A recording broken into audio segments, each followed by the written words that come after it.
Kami mohon perhatian hadirin. Acara Studium Generale akan segera dimulai. Assalamualaikum warahmatullahi wabarakatuh. Selamat pagi, salam sejahtera bagi kita semua. Pada hari ini, Rabu 21 Mei 2025, kita akan mengikuti Studium Generale bersama seorang novelis Indonesia ternama Bapak Ahmad Fuadi dengan topik Belajar Menjadi Orang Besar, Merantau, Menulis, Memberi. Acara hari ini akan diawali dengan menyanyikan lagu kebangsaan Indonesia Raya. Hadirin dimohon berdiri.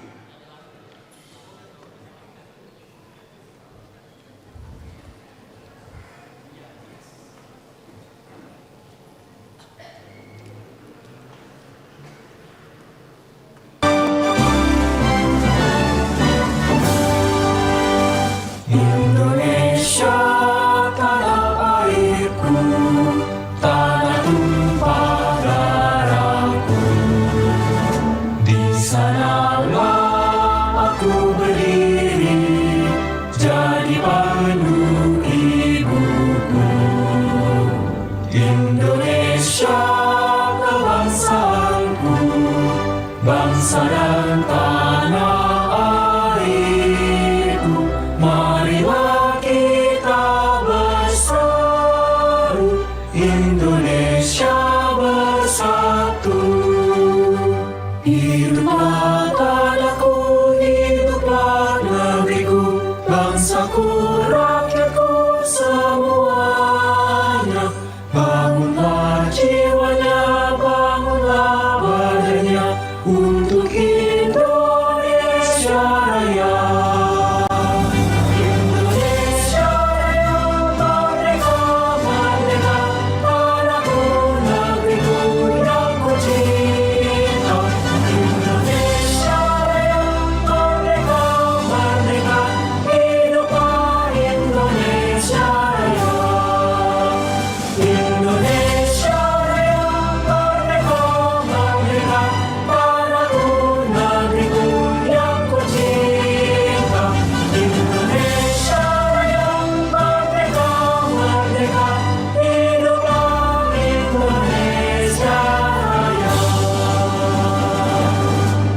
Hadirin disilakan duduk kembali.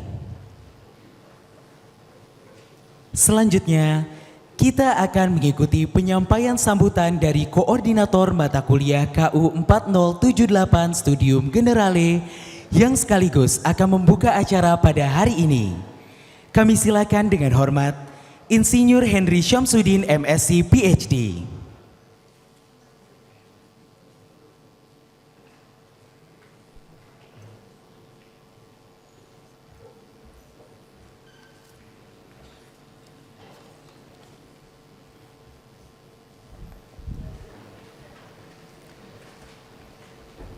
Bismillahirrahmanirrahim.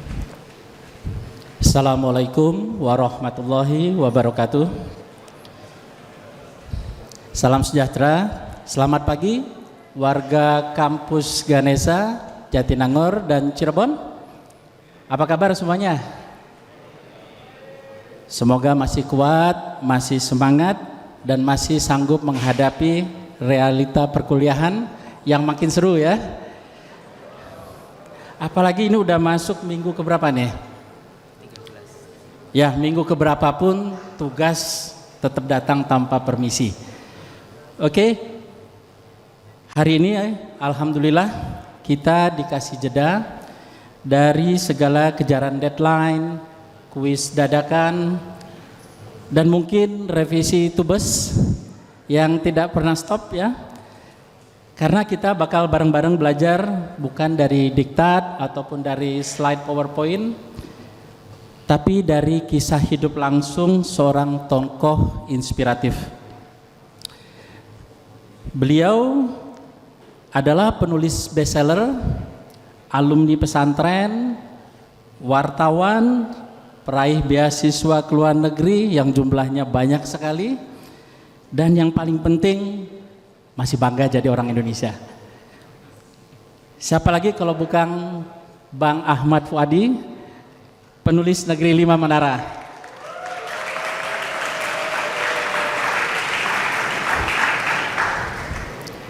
Topik hari ini juga keren banget.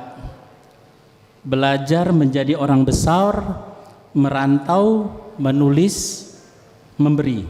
3 kata yang sepertinya jadi roadmap hidup ya ini. Dan mungkin lebih rapi dari FRS kita nih. Terima kasih saya ucapkan buat Kang Ridwan Fauzi dari KK Humaniora yang juga dosen pengampu SG yang akan menjadi moderator pada kesempatan pagi hari ini. Di ITB kita biasa mikir pakai rumus, grafik, coding ya. Tapi hari ini agak beda. Kita diajak mikir pakai hati, mimpi, dan keberanian. Cocok banget buat kalian yang sedang mencari arah hidup nih. Mempertanyakan jurusan, atau bahkan mempertanyakan kenapa harus masuk ITB sejak awal. Nah ini mungkin nanti akan dijawab semua oleh materi pada pagi hari ini. Jadi saya ajak kita simpan dulu spreadsheet tugas, matikan dulu notifikasi grup angkatan yang mungkin isinya banyak stiker gitu ya. Dan fokus ke cerita inspiratif yang insya Allah membuat kita keluar dari ruangan albar ini dengan pikiran dan hati yang lebih tenang. Sebelum kita mulai, izinkan saya awali dengan sedikit pantun biar gak terlalu serius ya. Jalan-jalan ke Lembang pagi-pagi, jangan lupa mampir beli donat. Hari ini bukan hari biasa lagi, karena ada Bang Fuadi yang super hebat. Dengan mengucapkan basmalah, Bismillahirrahmanirrahim, kuliah Studium General Rabu 21 Mei 2025 secara resmi dibuka. Wassalamualaikum warahmatullahi wabarakatuh.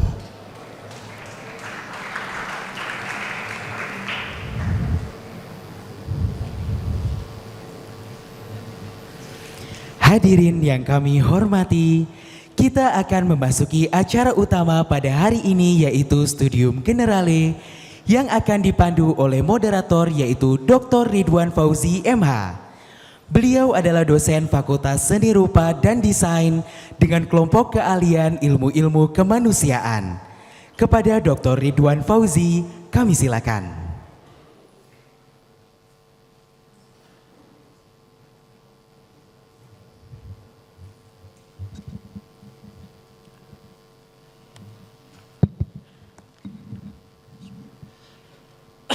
Assalamualaikum warahmatullahi wabarakatuh.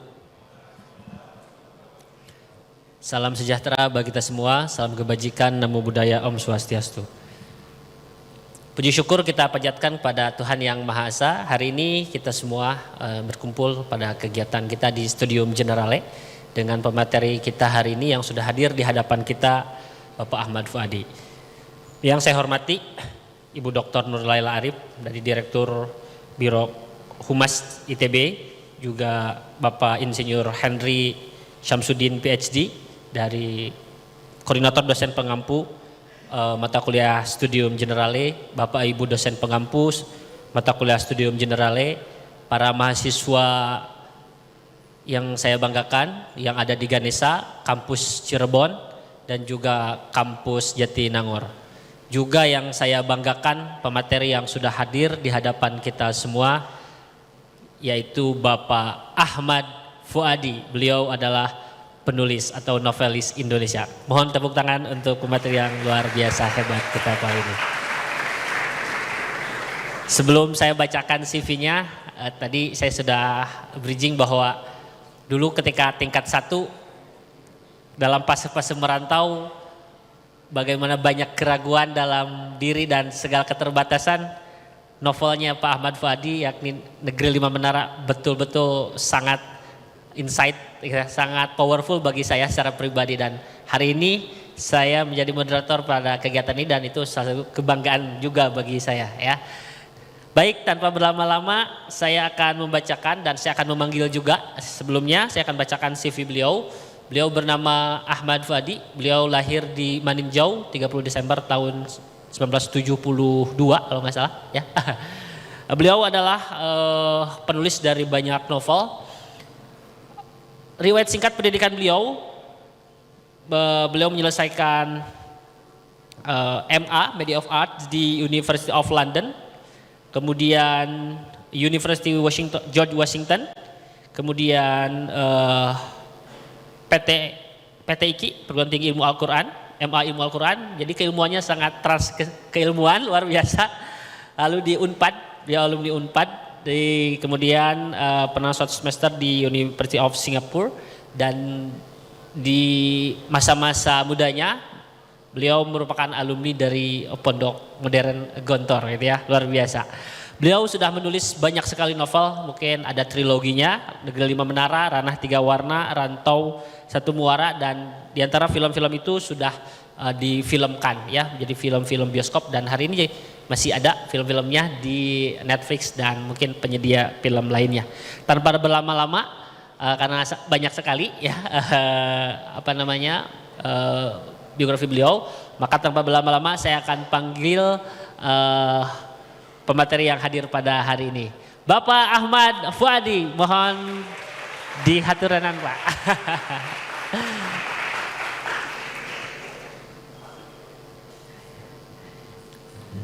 Enggak Pak, dicek dulu.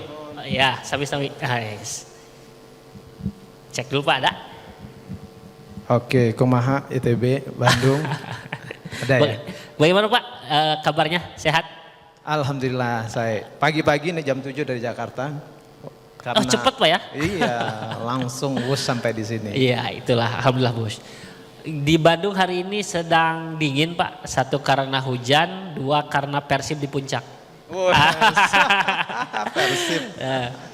Pekan-pekan perayaan juara mungkin hari ini, dan luar biasa. Bagaimana perasaannya Pak kalau saya lihat di novelnya itu Alif itu sangat benar-benar memimpikan dia kuliah di ITB karena sangat mengagumi Pak Habibie Pak. Dan hari ini Pak Alif sebagai penulisnya ada di ruangan bersejarah, satu ruangan tertua dan pertama mungkin di ITB di Aula Berat ini. Bagaimana tuh Pak perasaannya? Iya, teman-teman tahu nggak jaket ini apa? Jaket apa ini? Oh yes. R80 Pak. R80.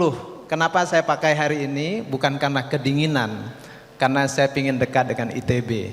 Ini Pak Habibie alumni ITB, dan saya merasa kalau mendekat itu nanti mudah-mudahan jangan-jangan saya masuk ITB kayak teman-teman semua nanti ini.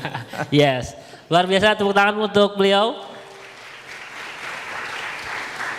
Oke, hari ini Pak Fuadi akan memberikan insight kepada kita semua. Belajar menjadi orang besar, merantau, menulis dan memberi, dengan kapasitas beliau yang sudah tidak diragukan lagi. Pak Fuadi ada kurang lebih waktu 58 menit, nanti jam mungkin berdasarkan penelitian di sana. Silakan nanti di sesi-sesi setelah itu ada sesi tanya jawab bagi mahasiswa di Ganesha. Juga ada Pak, kita disaksikan live YouTube di kampus Cirebon dan kampus Jatinangor. Nah, juga mungkin nanti pertanyaan mungkin saja juga ada pertanyaan dari mahasiswa di multi kampus itu selain dari yang di Ganesha. Tanpa berlama-lama, waktu dan tempat mangga Pak, dipersilahkan. Oke.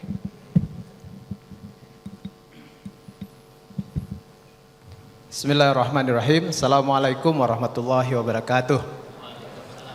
Selamat pagi, salam sejahtera para putra putri terbaik Indonesia. Biasanya disambut begitu bukan? Nah, itu antara lain yang bikin saya ingin masuk ITB.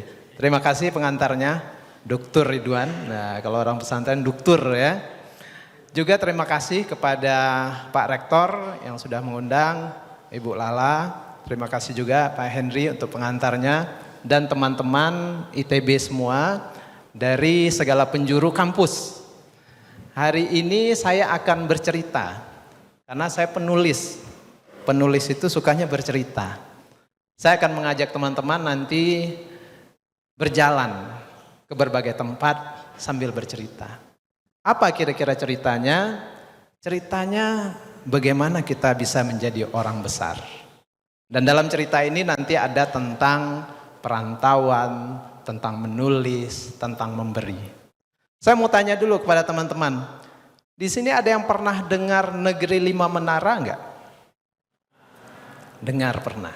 Ada yang pernah menonton enggak? Boleh angkat tangannya udah nonton. Wah, terima kasih ikut menyumbang royalti tiket buat saya. Ada yang pernah membaca bukunya enggak? Oh, alhamdulillah. Ya kalau enggak baca lihat covernya aja pernah gitu ya. Baik. Di awal cerita ini saya ingin menyampaikan bagaimana saya sangat merasa spesial. Seperti tadi Kang Ridwan bilang, saya merasa sangat spesial berada di Aula Barat ITB ini. Kenapa? Karena saya merasa setiap detik saya semakin dekat kepada ITB. Karena dulu jauh banget. Dulu teman-teman ketika saya masih kecil di Sumatera Barat, itu ITB itu jadi impian. Setiap pesawat lewat, oh itu yang bikin Habibie. Habibie sekolah di mana? ITB. Pengen masuk ITB, tapi jauh banget. Dan gak masuk ITB tentunya. Lalu saya ke Bandung. Di Bandung saya ngekos. Supaya dekat ITB, saya satu kos dengan anak ITB, 6 orang tuh, satu kos itu anak ITB. Saya dulu kosnya di Cisitu, pindah ke Tubagus Ismail Bawah. Ada yang kos di Cisitu? Wah sama kita. Tubagus Ismail ada? Nah kalau Pak Henry sekolah ya Pak ya. Saya sehari-hari itu teman-teman dengerinnya obrolan anak ITB. Ngomongin proses produksi, ngomongin mekanika fluida, seperti itu. Lalu beberapa tahun kemudian, saya semakin dekat ke ITB. Saya syuting film Ranah 3 Warna di depan, di gerbang Ganesha.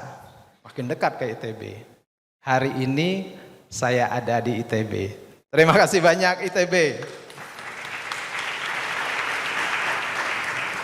Dan saya punya rencananya Ibu Lala. Jangan-jangan habis ini saya ke admission office ya, daftar jadi mahasiswa. Wah boleh S3. Baik teman-teman, tadi sudah diperkenalkan, intinya saya itu awalnya bukan seorang penulis, saya awalnya adalah seorang wartawan. Saya dulu wartawan di majalah Tempo, lalu di VOA di Washington. Teman-teman ada yang baca majalah Tempo nggak sih? Oh bacanya pasti bocor halus ya. Nah saya sebelum itu bocor banyak saya, bocor besar. Lalu saya sekolah ke berbagai tempat dan kemudian baru menulis novel mega bestseller Negeri 5 Menara. Jadi ada 23 buku lah sampai sekarang dan tentu film-filmnya. Nah apa yang terjadi teman-teman? Dulu waktu saya menulis saya pikir ya menulisnya begitu-gitu aja. Tapi ternyata sebuah tulisan itu bisa masuk ke level bawah sadar manusia. Bisa menjadi imajinasi, bisa menjadi inspirasi. Dan tahu-tahu saya diundang ke layar TV, ke acara seperti acara Deddy Corbuzier, Najwa Shihab dan lain-lain. Hanya gara-gara menulis. Dan itu membuat saya berpikir menulis adalah satu cara teman-teman untuk kita bisa terbang kemana-mana. Dia seperti karpet terbang, seperti karpet merah. Hanya dengan merangkai kata.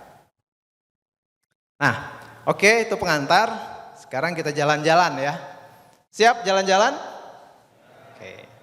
Kita mulai perjalanan kita dengan sebuah tempat. Ada yang tahu nggak ini tempat ini di mana?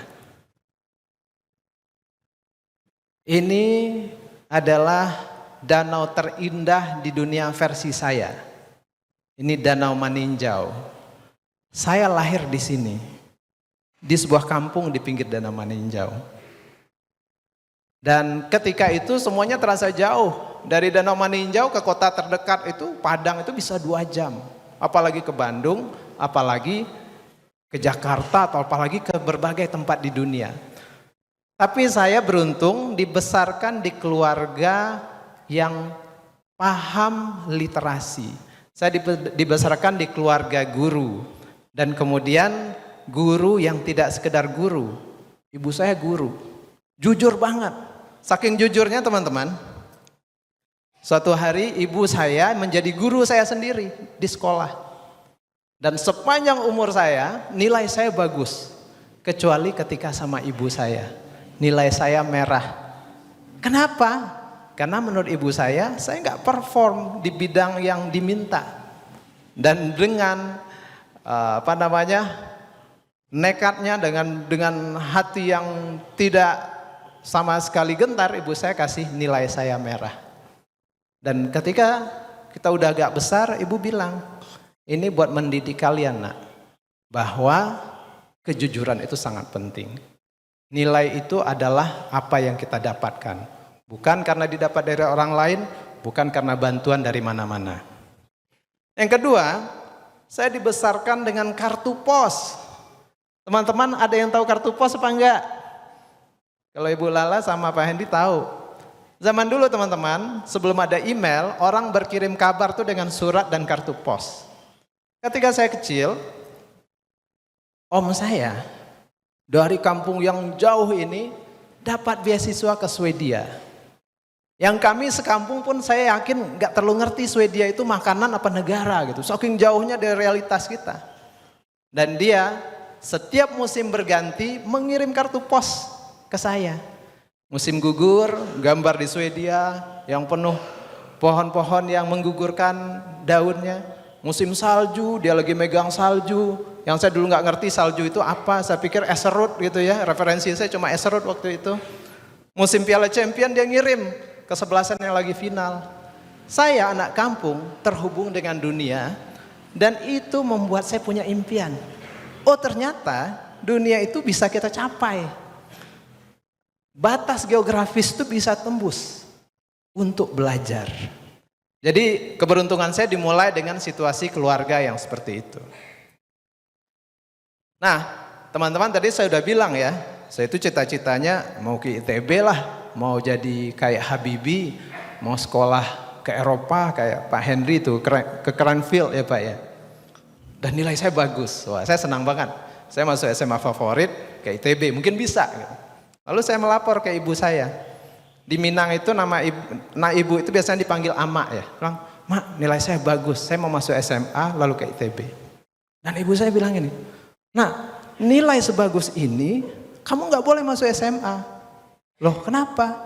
Kamu harus masuk pesantren. Dan ketika itu teman-teman saya pikir ini saya baru punya cita-cita sudah mau dihancurkan. Kenapa saya harus masuk pesantren? Lalu ibu saya bilang ya, menjadi seorang yang idealis, ibu saya bilang gini, nah banyak sekali orang kirim anak ke pesantren karena mau memperbaiki gara-gara anaknya nakal, anaknya ngobat, anaknya ya dikirim ke pesantren untuk diperbaiki. Saya tidak ikhlas pesantren jadi tempat memperbaiki yang rusak-rusak. Harus yang terbaik dikirim. Saya waktu itu umur 15 tahun berpikir, emangnya saya pikirin gitu ya. Saya gak mau. Tapi teman-teman, melawan seorang ibu di lingkungan Minangkabau itu susah banget. Sini ada orang Minang. Nah itu melawan orang tua di Minang apalagi ibu tuh susah. Kenapa susah? Dari kecil kami sudah diajari sebuah urban legend. Namanya Malin Kundang ya. Melawanlah sama ibu, kamu jadi batu gitu. Ya udahlah, saya ikut kata ibu, saya merantau. Umur 15 tahun masuk pesantren di Jawa Timur. Zaman dulu 3 hari 3 malam naik bus baru nyampe. Dengan setengah hati. Dan disinilah kemudian saya belajar banyak hal teman-teman. Saya ketemu dengan orang-orang aneh di sini. 3.000 orang di sebuah pesantren yang datang dari segala penjuru Indonesia. Ada yang juga datang dari Amerika, dari Australia, dari Rusia, dari Suriname. Tiba-tiba saya masuk ke sebuah kampung, tapi begitu global. Dan semua orang berbicara dalam bahasa Arab, Inggris, Indonesia. Dan tiba-tiba saya merasa, wah ibu saya enggak main-main mengirimkan saya ke sini. Untuk pertama saya merasa, I'm a global citizen. Dan yang sangat berkesan, ada sebuah pesan yang diajarkan oleh kiai saya. Dia ngumpulin kita. Jadi kalau teman-teman di sini ada yang baca Harry Potter enggak? Nah, bayangkan kiai itu kayak Dumbledore gitu ya. Lalu kiainya ngumpulin kayak gini. Anak-anak, kalian di sini akan saya ajari, kami ajari menjadi orang besar. Kita berpikir, orang besar itu apa? Selama ini kan orang besar itu ya yang wawasannya luas, yang ilmunya banyak, yang hartanya banyak, yang mungkin kekuasaannya luas. Dan kiai saya bilang, orang besar bukan hartanya besar, bukan kekuasaannya yang besar. Bukan itu semua. Orang besar adalah orang yang mau pergi ke bawah jembatan, ke balik sebuah bukit, dan mengajarkan 1-2 huruf kepada orang yang membutuhkan dengan ikhlas. Jadi teman-teman, dia men-switch sebuah paradigma di kepala saya tentang orang besar. Besar itu bukan kebesaran kita, tapi seberapa besar kita berbagi dengan ikhlas tanpa ada transaksi. Transaksi bukan dengan manusia, transaksi dengan yang di atas. Nah, itu masuk ke alam bawah sadar kami, walaupun kita juga nggak tahu sebetulnya gimana cara mengamalkan sehari-hari, karena itu begitu ideal ya. Dan dalam perjalanannya kemudian kita diyakinkan memberi, giving itu memang sangat besar teman-teman. Dan memberi itu dengan cara kita masing-masing. Jangan membebani diri, saya harus memberi yang besar juga. Beri yang kecil nggak masalah. Selama teman-teman memberi dengan ikhlas hati. Apa yang bisa kita beri? Yang biasa kan, kasih don. Tapi ada memberi yang juga sangat mudah. Dari mulai memberi senyum, memberi waktu, memberi perhatian. Memberi apa lagi? Memberi hati boleh nggak? Boleh nggak memberi hati? Boleh, tapi pilih yang diberi hati ya, biar nggak sakit hati. Jadi giving is so powerful. Itu yang disampaikan kepada kami. Dan yang kedua teman-teman, ketika saya di pesantren itu, saya membayangkan akan diajarkan oleh seorang mungkin ustadz yang sudah senior, yang sudah tua. Ternyata yang masuk ke dalam kelas saya seorang yang sangat muda, energik. Kayak Dr. Ridwan inilah kira-kira gitu ya. Dan kita kaget, ini muda sekali. Pakai baju putih, lengan panjang, masih habis disetrika kayaknya karena tajam. Dan dia berteriak di depan kelas kita. Manjada wajada. Kami anak baru kan bingung, ini orang masuk-masuk teriak-teriak ada apa? Dan dia bilang, oke, kalian semuanya yuk bersama-sama kita teriakkan kata-kata ini. Manjada wajada. Ya kami anak baru ya ikut-ikut aja. Kita teriaklah sekencang-kencangnya sampai muncrat sana sini. Kalau zaman Covid tuh udah kena sana kena sini itu ya. Dan lalu setelah habis suara kita dengan sepenuh suara, dia bilang, pegang kata ini sepanjang hidup kalian. Artinya siapa yang bersungguh-sungguh, dia yang berhasil. Kesungguhanlah kunci keberhasilan. Jadi teman-teman, karena diajarkan dengan sebuah cara yang unik, diteriakkan, dibuat situasinya seperti itu juga masuk ke alam bawah sadar kita dan jadi pegangan kita. Bahwa apapun di dunia ini bisa kita tembus dengan kesungguhan. Kesungguhan adalah pintu, kesungguhan adalah kunci ya. Dan kesungguhan itulah yang harus kita amalkan. Oke, sebelum kita lanjut teman-teman, saya punya buku khusus buat teman-teman di sini. Ada buku yang belum beredar, tapi ini buku tulisan saya tentang kisah lulusan terbaik ITB, Ibu Nur Hayati Subakat. Ini akan saya kasih hadiah ke teman-teman, juga ada Negeri 5 Menara. Nanti gimana cara dapatnya? Sini boleh pakai sosial media ya?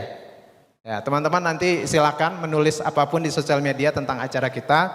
Boleh mention saya di Instagram ya, @afuadi. Di follow juga boleh.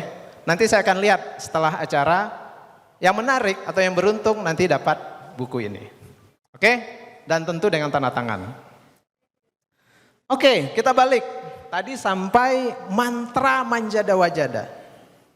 Dan itulah yang kemudian masuk ke alam bawah sadar kita. Menjadi energi buat saya dan teman-teman untuk mengarungi hidup. Dan yang dipelajari lagi adalah teman-teman tentang kekuatan impian. Saya waktu itu suka bingung ya. Saya belajar di sebuah kampung kecil di pesantren. Tapi guru saya tanya, Anda lulusan mana Ustadz? Oh saya dulu ke India. Jauh banget belajarnya, tapi ngajarnya ke kampung lagi. Kalau antum dari mana Ustadz? Oh saya dulu dari Manchester. Sampai ke Inggris dia belajar. Antum dari mana? Dari Mesir. Saya melihat betapa banyak orang itu bisa belajar kemana saja. Belum lagi tadi om saya yang ke Swedia. Sehingga di sana saya berpikir kalau mau belajar nggak ada batas geografis. Teman-teman bisa kemana saja. Dan waktu itu kita diajarkan punya impian belajar kemana saja. Nah ada suatu kejadian. Ini kalau lihat gambar nih teman-teman kepikir apa? Kira-kira ini tempatnya apa? Ini adalah asrama tempat santri tidur. Satu kamar 40 orang. Jadi lumayan itu ya padatnya. Tapi kami banyak kegiatan di luar. Jadi tidur itu di kasur lipat saja. Yang repotnya kalau mau mandi itu antrinya juga panjang. Jadi kamar mandinya ada tapi ya antrinya harus panjang. Dan di masa antri itu teman-teman kami dihibur oleh pesantren dengan ada loudspeaker di dekat kamar mandi yang isinya adalah siaran radio dari berbagai penjuru dunia. Ada radio Australia, radio Amerika, radio BBC London dan dengan bahasa aslinya. Sehingga ketika itu saya kalau lagi mau antri mandi masih belekan, masih ngantuk-ngantuk tapi dengarnya suara. This is Voice of America, this is BBC London. Suara itu seliwiran di kepala saya dan saya berpikir, ini suara jauh banget terbangnya dari London, dari Amerika. Dan mungkin waktu itu terbitlah sebuah harapan. Ya Tuhan nih suara jauh banget terbangnya. Bisa gak saya yang terbang ke sana? Impian yang gak jelas, yang juga gak tahu cara merealisasikannya, tapi muncul. Dan waktu itu apa yang terjadi? 10 tahun kemudian, saya ada di sebuah studio dan saya jadi menjadi penyiar di studio di Washington DC sebagai jurnalis di Voice of America. 10 tahun kemudian impian jadi kenyataan. Dan ketika itu saya berpikir inilah makna bahwa impian itu bibit kenyataan. Teman-teman impian itu boleh gak kerasa, boleh kayaknya kecil tapi dia bibit. Bibit adalah tugasnya untuk tumbuh. Kalau dipelihara, kalau disirami, kalau diperjuangkan. Kita punya banyak pohon di sekitar pohon apa namanya ya? Waktu kecil segede apa pohon ini? Bibit teman-teman, mungkin segede kelingking. Impian teman-teman segede apa sekarang? Mungkin masih kecil. Kita nggak tahu 10 tahun lagi siapa, jadi apa Anda? Kita nggak tahu 20 tahun lagi mungkin jadi presiden. Jadi siapa saja. Bibit impian boleh kecil, tapi perjuangkan, tapi dibela, didoakan. Dan kita nggak pernah tahu nanti bibit itu jadi apa. Dan kemudian cerita-cerita tentang kuliah ke luar negeri, ke segala penjuru dunia benar-benar saya jadikan impian dan saya perjuangkan. Ya alhamdulillah ada jalannya. Dapat beasiswa kemana-mana. Impian bisa jadi nyata. Impian gak cuma impian. Impian bisa jadi nyata. Kita di Aula Barat teman-teman. 200 tahun yang lalu gak ada ini. 200 tahun lalu Aula Barat dalam alam gaib, dalam alam impian siapapun yang mendirikan. Sekarang nyata. Dan begitulah selalu dalam kehidupan. Ini overview waktu itu ya, saya ingin juga berbagi ke teman-teman. Kalau ada yang mau sekolah jauh, gak usah menunggu. Teman-teman masih semester 2, semester 3, semester 4, belum lulus, ada kesempatan kalau mau. Ketika S1, saya nyari-nyari. Saya nanya-nanya, ada gak sih beasiswa buat anak S1? Beberapa orang bilang, udahlah selesaikan dulu lah skripsi, baru mikir. Saya bilang, kenapa harus mikir dulu? Kalau bisa kenapa gak di Grab?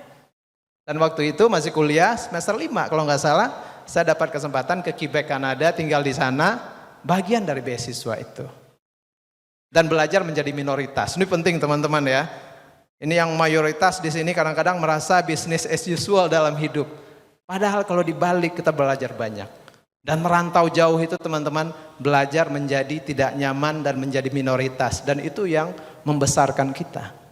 Itu yang membuat kita lebih paham, lebih mengerti tentang kemanusiaan. Lalu saya juga pernah di NUS, masih S1 itu ya, jadi belum lulus S1 udah dapat kesempatan. Baru kemudian setelah lulus S1 udah kerja, saya baru S2. Dan lagi S2 lagi di Inggris. Dan S2 lagi kemarin. Jadi saya S6 tapi belum S3 Pak. 2 tambah 2 tambah 2. Dan apalagi teman-teman, kemudahan untuk belajar ke banyak tempat juga adalah kemudahan untuk bisa traveling. Kalau teman-teman nanti dapat kesempatan kemana-mana, jangan lupa untuk traveling. Jangan hanya di kelas aja. Kelas keilmuan itu penting, tapi belajar di luar kelas itu juga penting. Saya bersama istri saya, Yai ada di sini, traveling ke banyak tempat. Dan dia trip planner yang hebat ya. Saya biasanya ikut foto-foto aja. Jadi banyak memahami. Oke teman-teman, keyword ya. Jangan pernah remehkan impian kita.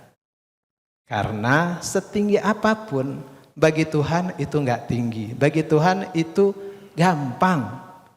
Teman-teman tahu Thanos kan ya? Dia flick fingernya berubah gitu ya. Padahal Thanos itu kan bukan Tuhan. Tuhan lebih powerful daripada Thanos. Jangan remehkan. Oke, kita pindah perjalanan tentang menulis. Teman-teman ada yang suka menulis? Ya. Saya lihat wajahnya berbakat menulis semua. Menulis status paling tidak setiap hari ya. Teman-teman, pesan itu lebih kuat daripada peluru. Kenapa begitu? Peluru bisa mematikan, bisa melukai, dan dia berhenti di satu tempat. Tulisan menghidupkan, tulisan menyemangati, dan tulisan gak berhenti di satu tempat. Tulisan itu bisa dipindahkan, dibaca orang satu bisa pindah ke yang lain. Dia bisa menyerbu ribuan otak manusia. Peluru hanya satu. Jadi ini sebuah kekuatan teman-teman ya. Kalau kita mau menulis, kita punya kemampuan untuk menyebarkan kemana-mana. Oke, saya mau tanya, di sini ada yang pernah menerbitkan tulisan nggak? Atau mencoba menulis dengan reguler? Ya, nanti teman-teman, ya di belakang menulis tadi? Ya, boleh berdiri dulu, saya mau tanya ke mikrofon, ceritanya gimana?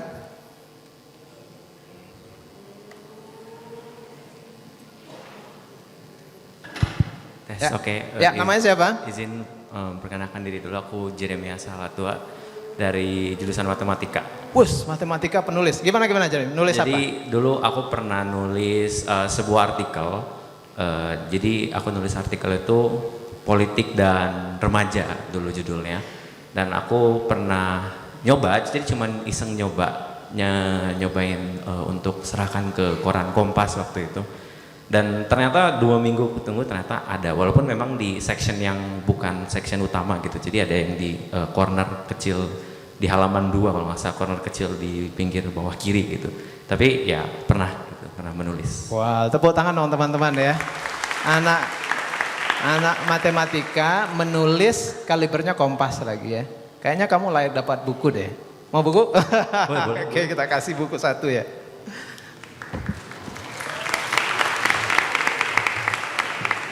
Oke, Jeremy ke sini. Kamu mau buku Negeri 5 Menara apa buku yang Ibu Nur Hayati? Yang 5 menara. Oh, 5 Menara. Oke, ya. Kita tanda tangan sekalian. Kamu pegang mic-nya ya. Jarang-jarang nih kasih pegang mic. Namanya siapa tadi? Jeremia Sahalat. R-nya 1. J1 Jeremia.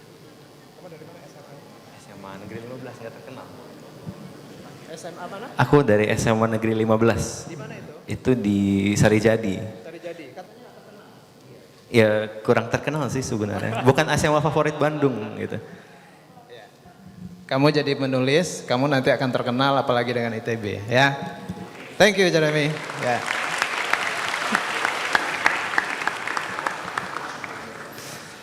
Oke teman-teman.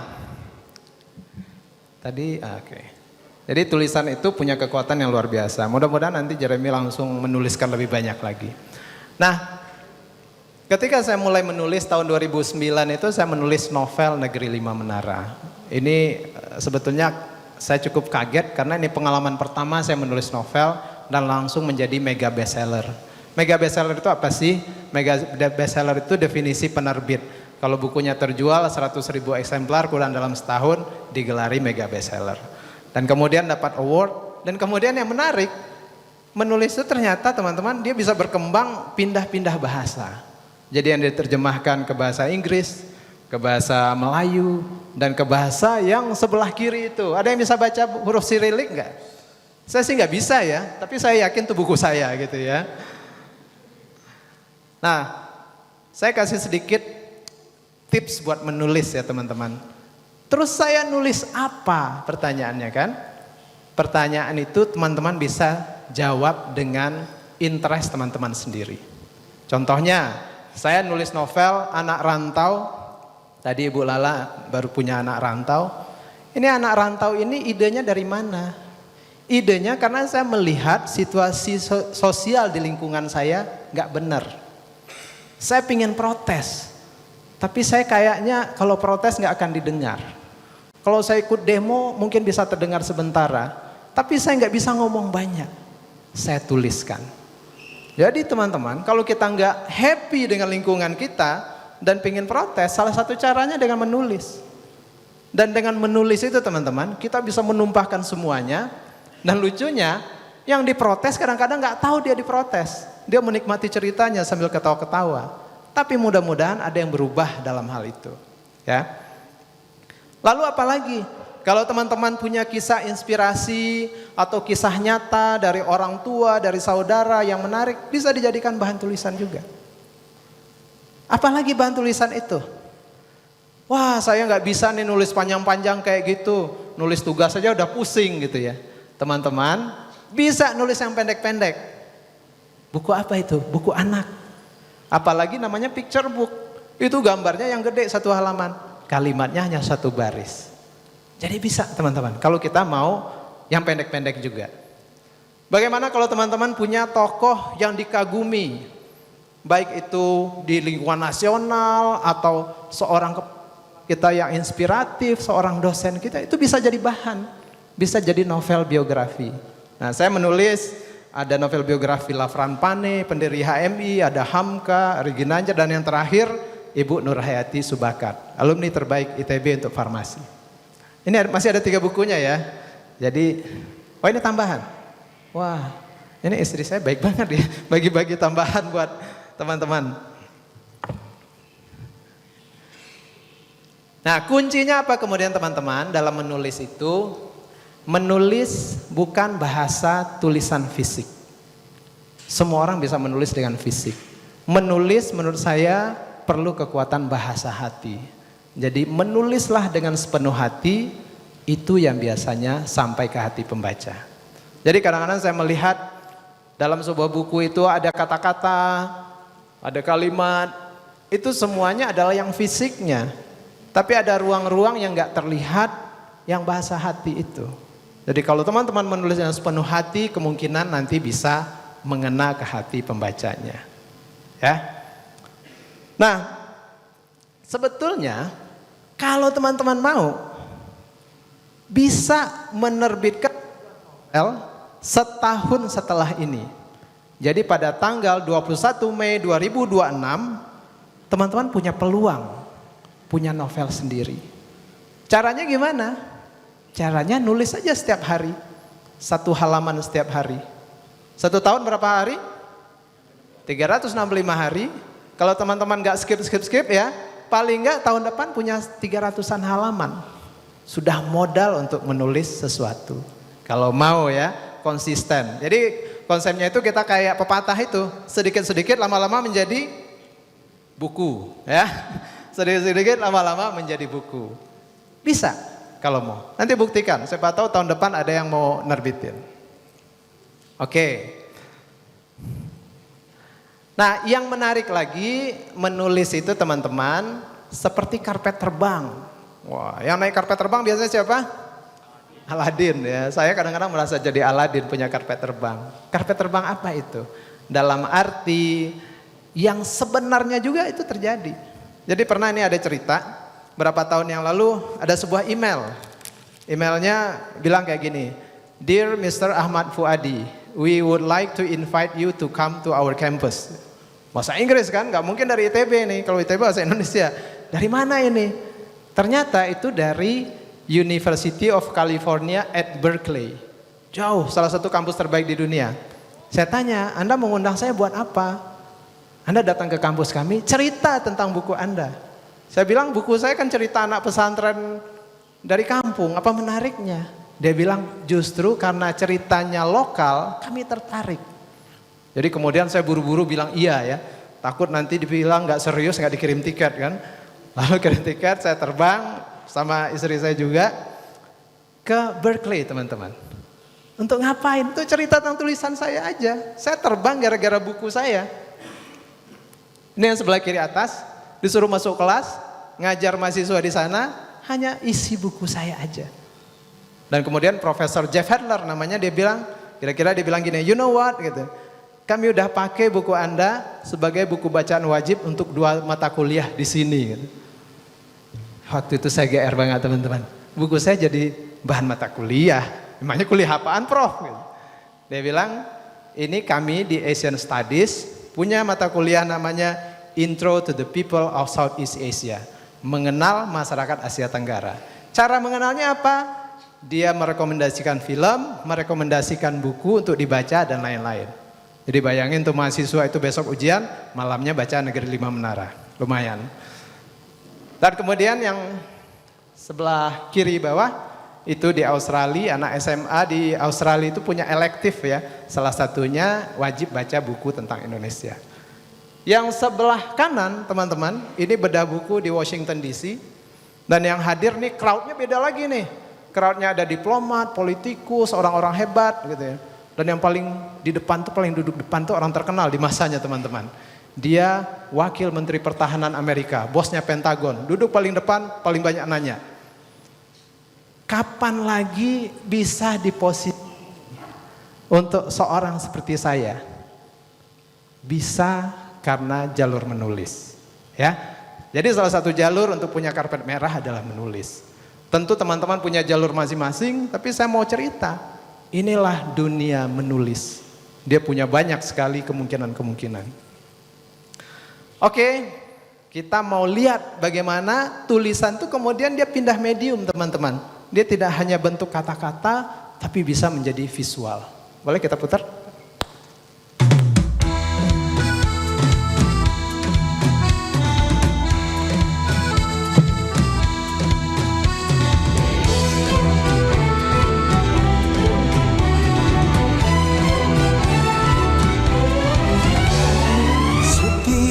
Nafasku di dalam detak jantung, tak pernah aku meragu, hanya engkau yang di hatiku. Lelah-lelah dahulu, bersenang-senang kemudian, tiada suatu yang besar tanpa perjuangan yang hebat.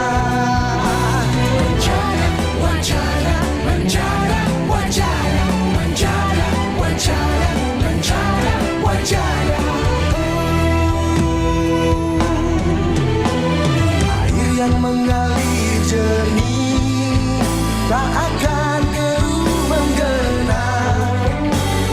Jangan surutkan langkah, yakin dan penuh ketulusan.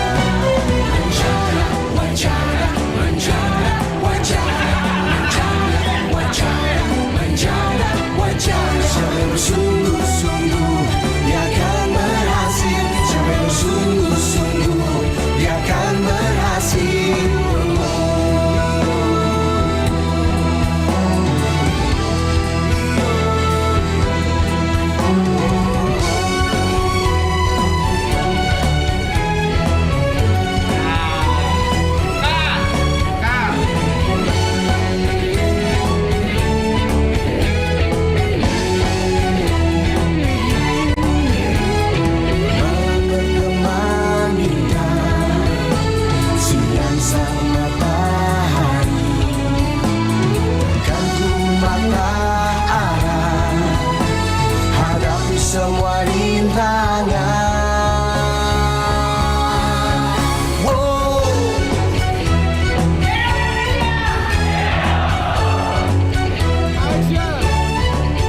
Siapa yang bersungguh-sungguh dia akan berhasil. Siapa yang bersungguh-sungguh dia akan berhasil.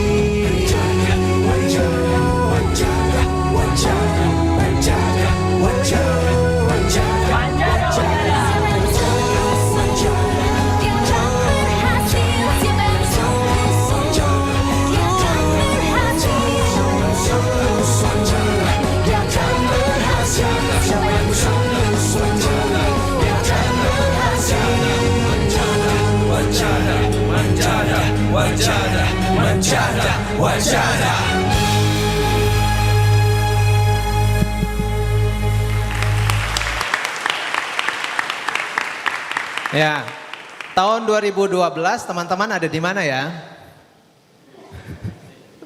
Itu tayang 2012 dan udah nggak ada di bioskop, tapi yang mau nonton masih ada di Netflix. Oke, itu tadi behind the scene dan bagaimana perubahan dari sebuah kata-kata menjadi film. Jadi teman-teman, ada suatu kejadian waktu syuting film itu, syutingnya di Gontor ya, dan saya duduk sendiri, di depan saya sedang ada sebuah adegan di syuting.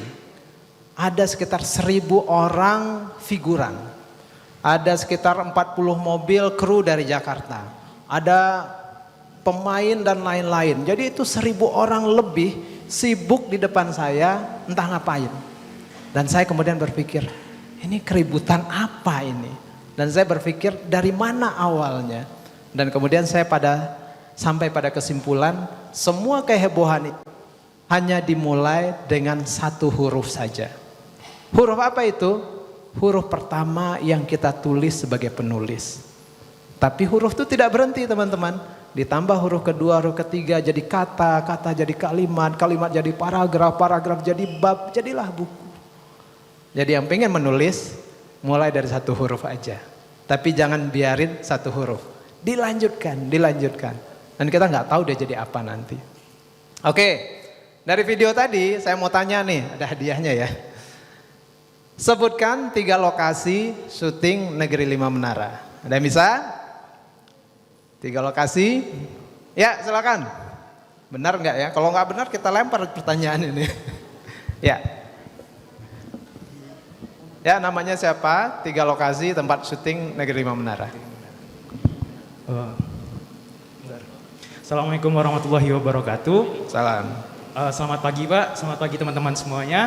Perkenalkan saya Zaki Fitra Yendri dari Teknik Geofisika angkatan 2023 dan kebetulan saya salah satu penikmat buku dan novel Bapak dari SMP. Terima kasih.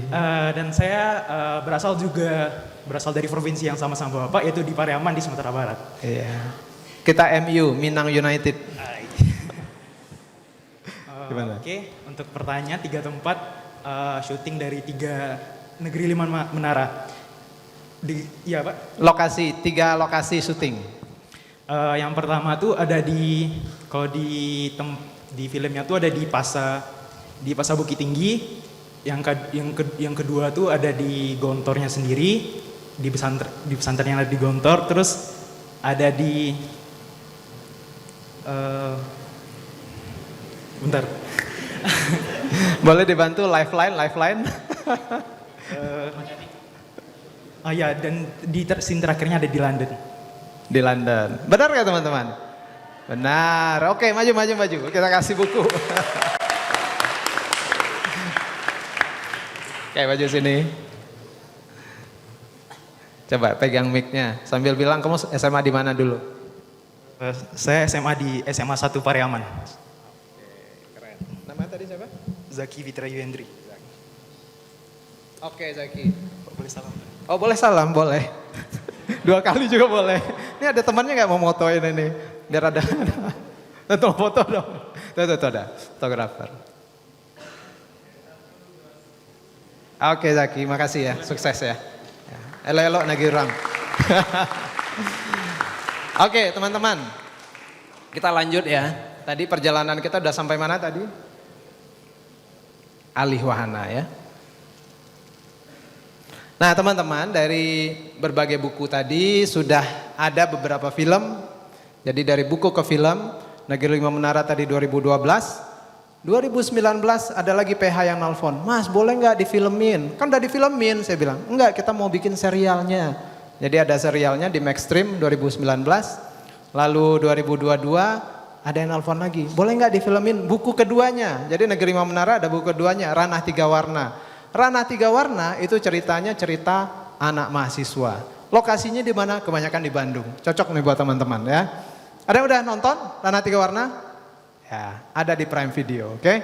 Nah, waktu itu kita sampai syuting di Jalan Ganesha, di Gerbang Ganesha ya, sama istri malam-malam waktu itu. Sorry teman-teman kalau ada yang keganggu, waktu itu kita tutup jalannya, jalan di ITB. Lalu Buya Hamka juga ada filmnya, tapi ini bukan adaptasi ya. Dan yang terbaru adalah adaptasi terbaru kisah alumni ITB Ibu Nurhayati Subakat. Ya, beliau adalah sosok yang sangat inspiratif dan sudah ada filmnya, tapi film short movie ya. Silakan teman-teman nonton itu di YouTube Paragon. Yang nonton udah berapa nih? Hampir 3 juta orang. Sangat inspiratif.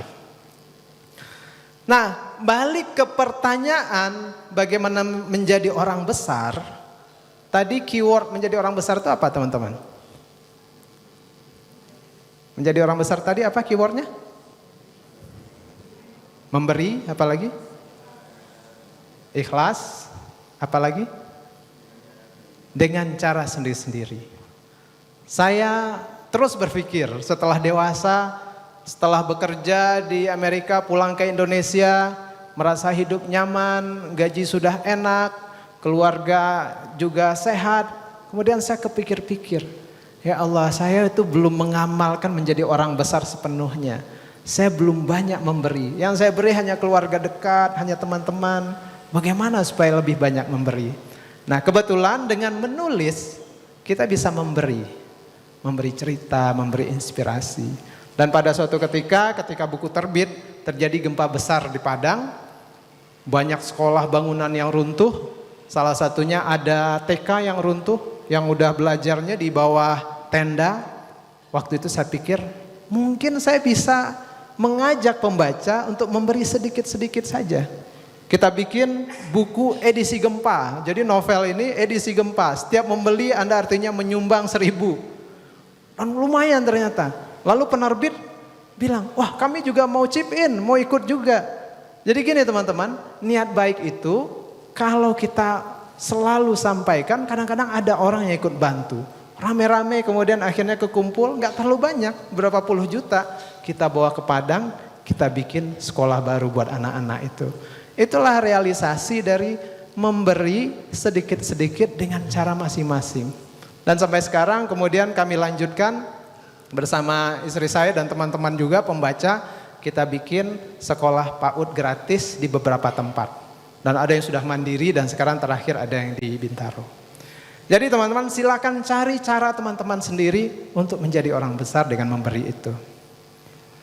Dan untuk menjadi orang besar itu nggak cukup sendiri. Kalau sendiri capek jadi orang besar, aduh banyak banget pengennya gitu.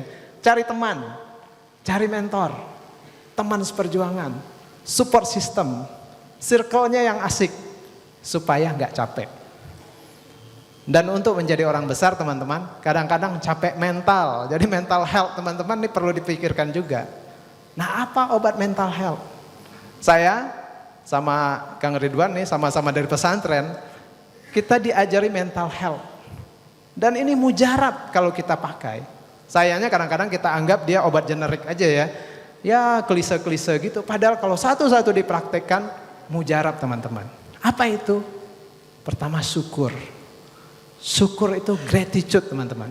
Kita berterima kasih apa yang kita punya. Kita nanti nggak akan terlalu tegang harus kayak itu, kayak ini. Kita grateful. Lalu doa.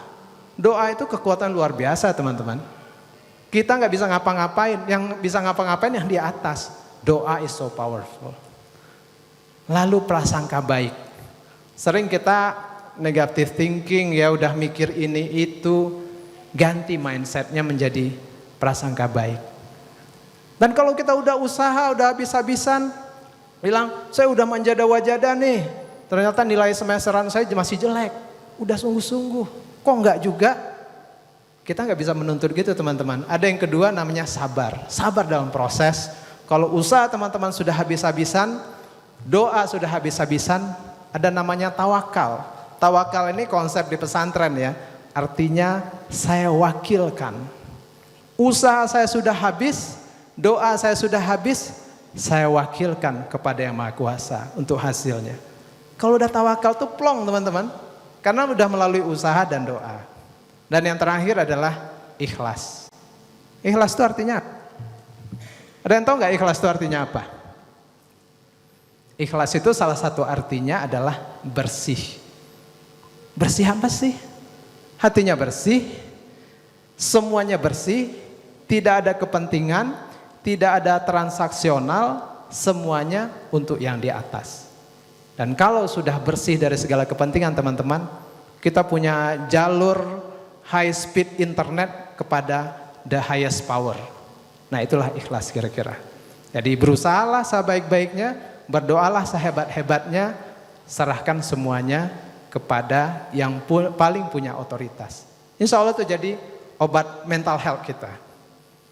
Dan untuk menjadi orang besar, teman-teman saya ajak meninggalkan legacy yang baik. Ini sekalian di sini saya ingin ngomporin teman-teman ya. Usahakan sepanjang hidup teman-teman minimal bikin 1 buku. Kenapa begitu? Karena buku punya umur yang panjang. Teman-teman 100 tahun lagi kita nggak ada lagi di sini, kita mungkin sudah dikubur. Kalau nulis buku, bukunya nggak dikubur teman-teman. Bukunya mungkin masih ada di perpustakaan, bukunya mungkin masih dibaca orang, bukunya terus ada. Nulis 1 buku minimal. Tadi kan caranya udah ya, 1 hari 1 halaman kalau konsisten.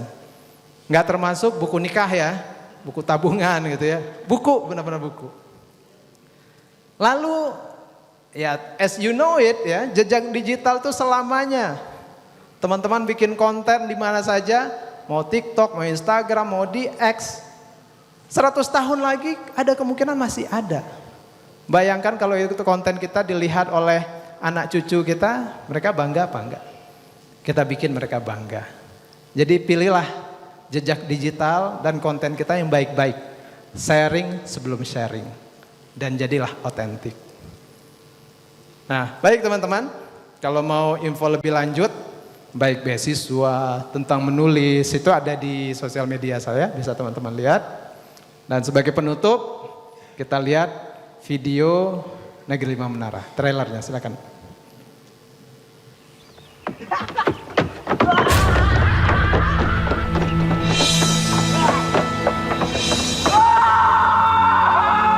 Nandai, jangan lama makan talingoang. Diluluin dah. Jangan luluin lah. Ali jangan mau masuk pesantren. Ali.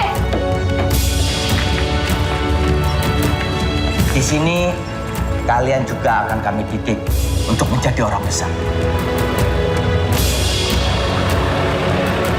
Apakah jadi pengusaha besar, jadi menteri, ketua partai, ketua DPR, MPR, atau ketua ormas Islam? Berkarat, Ustaz. Bukan itu yang saya maksud orang besar.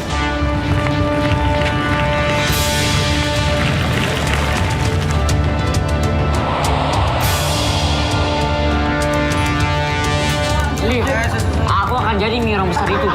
Kalau saya mah jadi ketua partai, tapi nggak jadi kolong jembatan, kan double jadinya ya.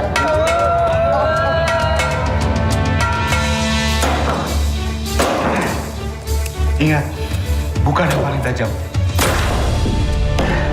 Siapa yang bersungguh-sungguh, dia yang akan berhasil. Manjada wajada. Manjada wajada. Manjada wajada.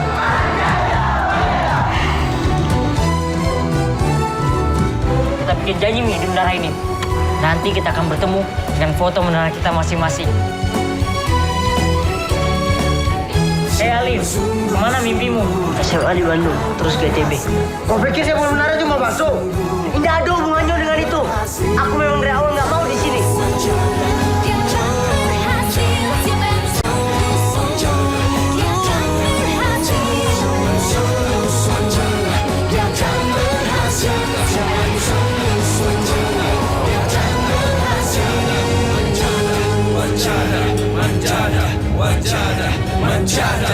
sajadah.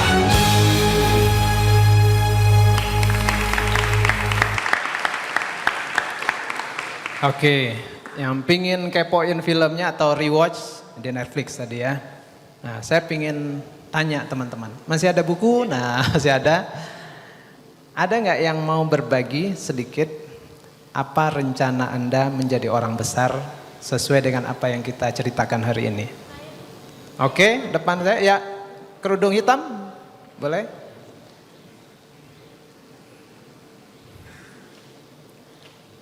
Mic-nya di kanan ya. Ya, lewat depan ini ya.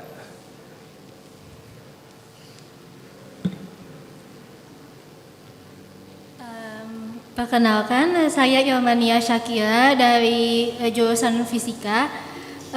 Rencana saya menjadi orang besar untuk yang berdasarkan yang materi SG hari ini dan juga berdasarkan rencana saya. Sebenarnya saya juga suka menulis dan sejauh ini saya sudah biasa menulis puisi dan juga cerpen. Sebagai seorang yang belajar di jurusan Fisika dan juga sebagai seorang penulis, harapan saya bisa berdasarkan orang besar yang tadi, bahwa orang besar itu adalah orang yang ikhlas berbagi. Saya ingin berkontribusi baik itu di jurusan fisika dan juga di penulisan. Saya rencananya ingin menghubungkan bagaimana membuat tulisan yang menarik tentang fisika, jadi menambah minat masyarakat juga terhadap teknologi dan juga tentang sains di bidang fisika, tetapi juga menyampaikannya secara menarik dan juga membuka peluang saya di dunia kepenulisan. Oke, keren nggak? Ya, tepuk tangan. Wah, seru juga ya. Fisika dibahasakan dengan menarik, apalagi dengan puisi. Puisi fisika ya, boleh maju, dapat buku nih. Iya, mau baca puisi fisika ya. Ya, silakan. Kamu milih bukunya yang mana? Negeri Lima Menara sudah habis. Adanya Ranah Tiga Warna, Hamka dan Ranah Tiga Warna. Oke, pegang mic-nya sambil cerita. SMA-nya di mana? SMA-nya di Kabupaten Bandung, di SMAN 1 Dayakolot. Iya, pilihan pertama. Ilmania. Iya. Cita-citanya apa? Cita-citanya sebenarnya ingin jadi peneliti dan juga dosen. Jadi dosen yang mengembangkan ilmu teknologi dan juga meneliti. Amin. Ya, terima kasih, Ilma. Sukses ya. Tuh, dari foto kan. Kekuatan doa itu kata kiai saya 3, teman-teman. Ada namanya triangle of prayer. Kita kan kadang-kadang mikir doa itu ya kita aja. Doa yang powerful adalah ketika kita mendoakan orang lain. Jadi sering-seringlah mendoakan orang lain. Lalu doa itu adalah ketika kita minta doa dari orang lain. Dan yang ketiga adalah doa kita sendiri. Jadi kalau doa kita sendiri didoakan orang lain dan kita mendoakan orang lain, itu complete triangle-nya. And that is so powerful. Oke, kita lanjut.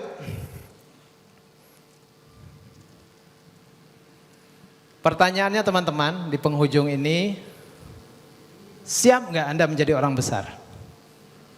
Mau nggak Anda menjadi orang besar? Karena kesempatan menjadi orang besar itu ada, terbuka. Anak ITB sering dibilang putra putri terbaik Indonesia. So be not only the brightest minds of the country, but also the greatest souls of the country. Jangan hanya menjadi orang pintar, orang yang hebat secara akademik, jadilah orang yang punya hati yang luas, hati yang baik, hati yang ikhlas. That makes different. Jadi start giving teman-teman, start giving. Insya Allah kita akan menjadi orang besar. Thank you, terima kasih. Terima kasih Pak Fuadi. Luar biasa teman-teman, hari ini kita mendapatkan banyak insightful, powerful juga ya apa yang disampaikan, pengalaman beliau dari sejak sekolah dulu sampai hari ini. Mudah-mudahan kita semua dapat tercerahkan, dapat menginspirasi bagi kita semua. Sekali lagi tepuk tangan untuk Pak Ahmad Fuadi.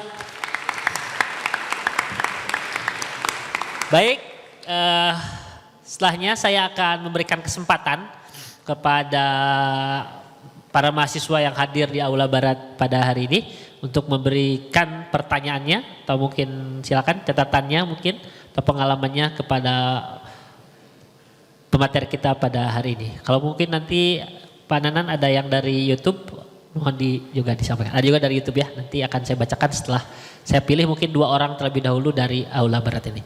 Baik, saya akan berikan kesempatan siapa yang pertama.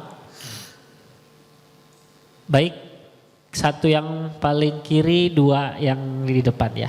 Silakan bertanya, sebutkan nama, jurusan dan pertanyaannya di mic sebelah kiri.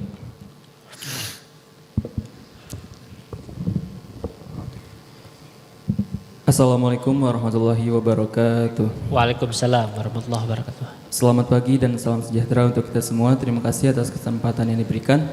Perkenalkan, nama saya Muhammad Ilham Saripul Milah dari Teknik Metalurgi. Pertanyaannya ada beberapa sih Kak. Pertama itu, ketika kakak menulis sebuah novel, apakah kakak itu ada suatu outline-nya atau itu langsung mengalir saja gitu Kak? Kemudian ketika misalnya kita udah selesai menulis sebuah novel, apakah itu gimana cara kita untuk menerbitkannya itu bagaimananya? Dan cara kita mengetahui bahwasannya tulisan kita sudah layak untuk dipublikasikan, cara mengetahui hal tersebut itu seperti apa? Dan yang terakhir itu rata-rata kakak menulis satu buku itu berapa lama gitu Kak? Dan ada kiat untuk pemula gak bagi saya sendiri agar bisa menulis seperti kakak. Terima kasih. Baik, boleh biar tidak ini Pak, tidak terdistraksi. Nama Ahmad ya? Ilham dari Teknik Metalurgi. Ya teman-teman, ini mohon maaf hadiah bukunya menipis, tapi ada kabar baik.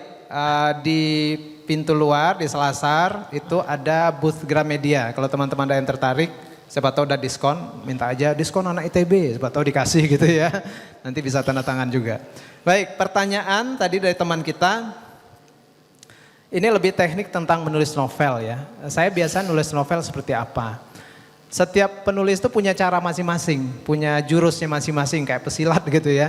Kalau jurus saya biasanya mulai dari mind map dulu.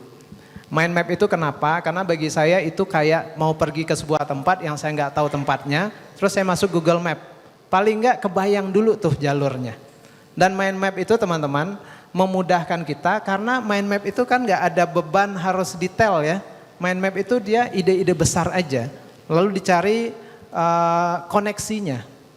Nah biasanya mind map itu saya tulis, lalu saya taruh di kertas besar. Saya tempel di dinding di tempat saya biasa nulis. Biar apa? Supaya saya tidak tersesat dalam tulisan saya. Ini real teman-teman ya, kadang-kadang nulis itu bisa tersesat.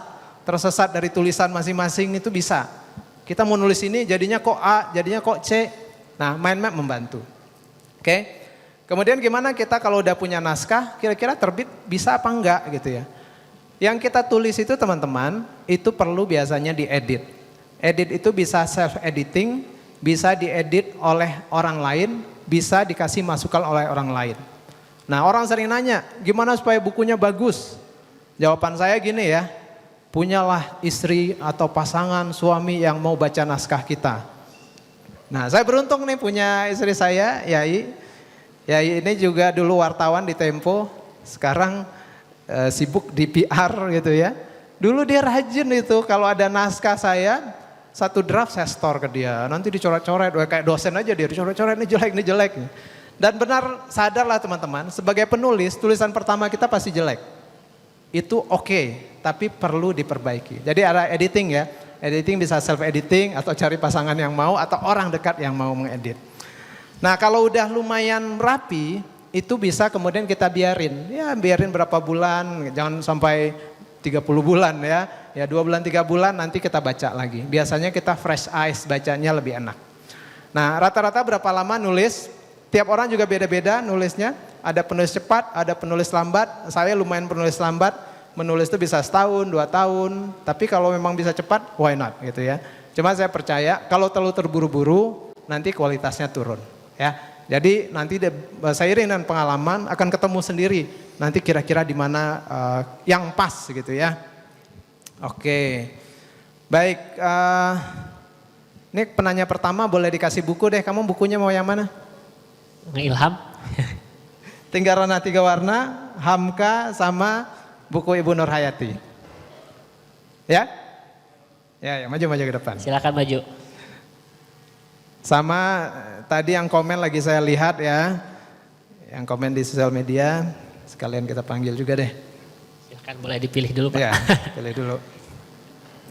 Oke, baik. Pegang mic-nya, cerita SMA-nya di mana, perjuangannya ke sini. Baik teman-teman semua, SMA saya di SMA 1 Garut, itu tetangganya Bandung. Perjuangan bisa masuk ke ITB itu pertama, alhamdulillah saya itu lolos di SNBP. Jadi perjuangannya itu lebih ke membagus-baguskan nilai dan ikut lomba-lomba gitu sebelum sebelum mensambit di SNBP tersebut gitu. Alhamdulillahnya itu diloloskan oleh Allah Subhanahu wa taala. Alhamdulillah ya. Yang ini ya. Tadi panggilan siapa? Ilham.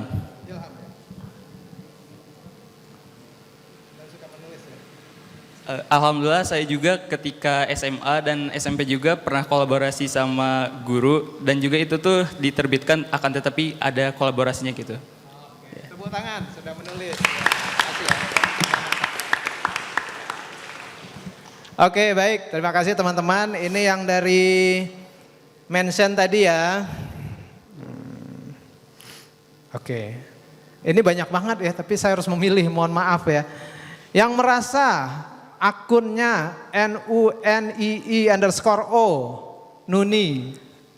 Ada? Atau jangan-jangan? Oh ya, silakan Nuni. Oke, silakan maju ke depan. Silakan Nuni. Ini nanti kalau ada yang mention dari Cirebon, dari Jatinangor, kita nggak ngasih bukunya nih. Oke, tinggal 2. Nuni mau yang mana? Ada Hamka sama buku Ibu Nur? Ya? Hamka. Hamka, oke. Ya naik sini biar difoto. Silakan naik dulu.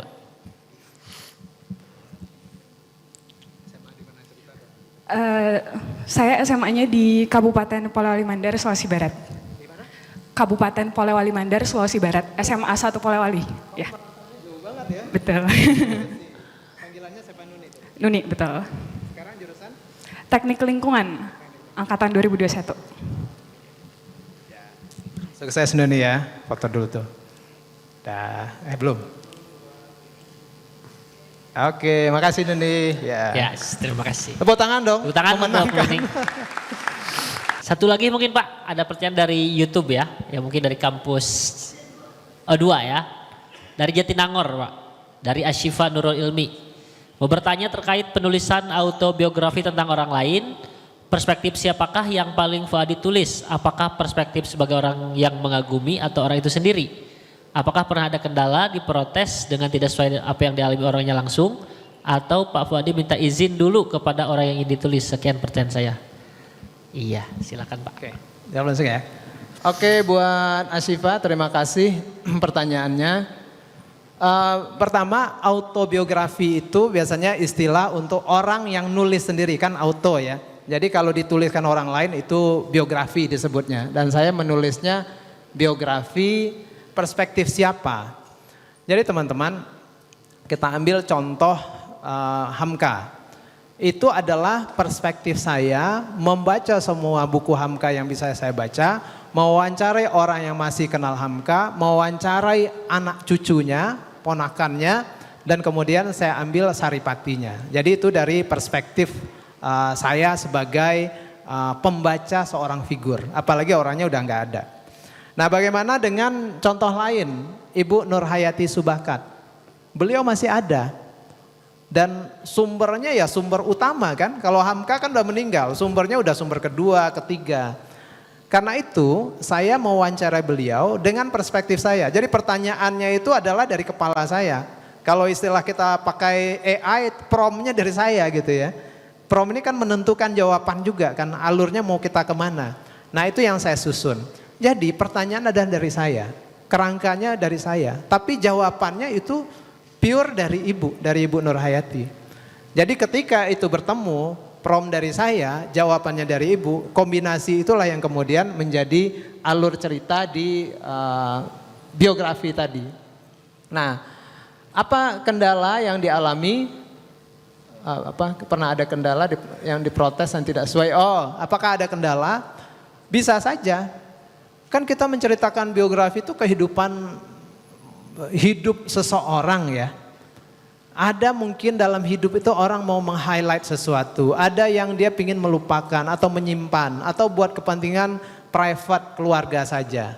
Nah dari sana kemudian bisa saja ada yang off the record atau sudah ditulis kemudian merasa bagian ini nggak usah lah, ini konsumsi keluarga, itu bisa terjadi. Nah kalau misalnya naskah Hamka waktu itu setelah jadi naskah itu dibaca oleh keluarga, mereka kemudian ngasih feedback juga. Walaupun nggak selalu yang mereka kasih feedback itu yang kemudian saya ikuti, karena pasti ada tektoknya, ada diskusinya. Karena saya kasih kesempatan, kalau kita tulis ini efeknya ini loh, bukan hanya negatif, bahkan bisa positif karena diambil dari sudut yang berbeda. Lalu apa minta izin? Sejauh ini saya diminta, jadi ada dua kan, kita ngambil tokoh, terserah kita, kemudian kita tuliskan, mungkin bagus minta izin, walaupun tidak harus. Kalau itu tokoh publik yang besar, kayak misalnya tokoh presiden atau tokoh dunia, kita nggak perlu minta izin kalau menurut saya, karena dia udah milik publik. Tapi kalau merasa bisa minta izin, lebih baik lagi. Oke, itu kira-kira jawabannya ya untuk Asyifa ya. Ya. Satu lagi mungkin terakhir Pak, dari UT, Universitas Terbuka ini umum ya, dari Salman, apa tantangan terbesar dalam penulisan novel trilogi Lima Menara? Oke, untuk Salman, tadi saya udah cerita ke teman-teman ya, Negeri Lima Menara itu novel pertama yang saya tulis. Dan sebelumnya saya belum pernah nulis novel, belum pernah nulis cerpen yang terbit, tapi sering nulis berita karena wartawan. Jadi apa tantangan pertama? Tantangan pertama adalah gimana menulis novel buat orang yang biasanya nggak nulis novel. Nulisnya biasanya berita. Berita itu apa? Berita itu yang dituliskan fakta. Kalau novel itu kan harus ada rasa, apalagi dia fiksi, harus ada yang dimasukin fiksinya. Saya kesulitan. Dan karena saya kesulitan, istri saya nggak percaya. Ini jangan-jangan nanti bikin novel isinya kayak berita disambung gitu ya. Akhirnya pada suatu kesempatan dia lagi tugas ke Singapura, dia cari buku dan ketemulah sebuah buku How to Write a Novel, bagaimana cara menulis novel. Pulang-pulang saya dihadiahin, dikasih baca dulu nih sebelum nulis novel. Jadi teman-teman saya baca, belajar dari from scratch gitu ya, menulis novel itu baca how to-nya, pelan-pelan saya baca, saya praktekin dan kemudian jadilah novel. Apakah kemudian novelnya bagus? Sebagian orang bilang bagus, yang beli bagus, ada juga yang protes. Ini nggak kayak novel, ini banyak sekali kayak kayak laporan jurnalistik gitu. Jadi di antara cerita mungkin masih terselip gaya wartawannya. Jadi tantangannya antara lain adalah menyelaraskan gaya bahasa reporting menjadi gaya bahasa narasi novel. Dan pelan-pelan itu saya perbaiki. Jadi saya kemudian beli banyak buku how to menulis, saya pelajari, terus belajar. Keep learning teman-teman. Itu sangat penting supaya kita tumbuh. Kalau enggak ya kita beku aja gitu ya. Nah ini karena dari YouTube kita nggak bisa kirim buku. Ya. Dan bukunya juga udah habis ya. Bukunya tinggal di depan itu teman-teman. Kalau nanti teman-teman tertarik ya di Selasar. Baik. Oke, kira-kira itu jawabannya. Cukup. Ya, tepuk tangan untuk Pak Fuadi. Sebelum saya akhiri mungkin sedikit Pak persilakan memberikan sedikit nasihat terakhir ya untuk para mahasiswa yang hadir di ruangan ini. Ya teman-teman, kalau balik ke judul besar kita, belajar menjadi orang besar. Apakah bisa jadi orang besar itu tergantung kepada kita. Mau bersedia dan terus mau belajar apa tidak. Dan kenapa kita harus menjadi orang besar? Karena kita manusia diciptakan memang tidak untuk kebahagiaan pribadi sendiri-sendiri. Kalau kita diciptakan untuk kebahagiaan pribadi sendiri-sendiri, itu yang terjadi pada makhluk lainnya, misalnya binatang. Dia bahagia, contohnya burung ya. Burung itu kan bahagia, paling tidak dari sisi kita ya. Pagi bernyanyi, siang bernyanyi, sore bernyanyi. Walaupun dalam sangkar tetap bernyanyi. Lalu siang dia kemudian sibuk cari makan. Agak sore mungkin sibuk bikin sarang. Lalu dia punya anak. Siklusnya begitu teman-teman. Tapi dia tidak membahagiakan burung lain. Kita manusia punya misi, punya tugas membawa kebahagiaan buat hati orang lain, buat orang lain. That is the difference. Itulah perbedaan kita manusia dan yang lain. Jadi jadilah manusia sesungguhnya antara lain dengan banyak memberi, antara lain dengan bermanfaat buat orang lain. Kalau bahasa pesantrennya kami itu ada namanya hadis khairun nas anfa'uhum linnas. Sebaik-baiknya manusia adalah yang memberi manfaat buat orang lain.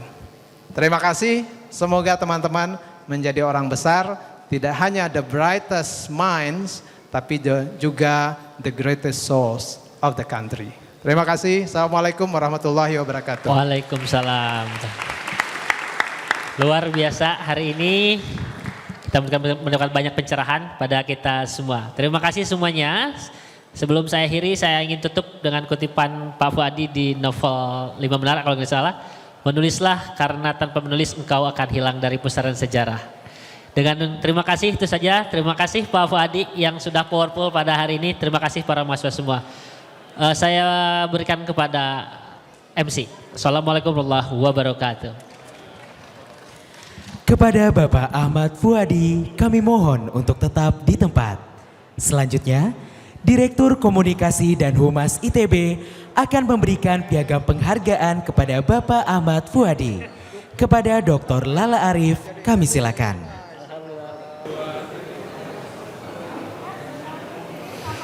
Baiklah hadirin, dengan demikian Studium Generale pada hari ini telah selesai. Terima kasih atas perhatian hadirin dalam mengikuti acara ini. Selamat siang.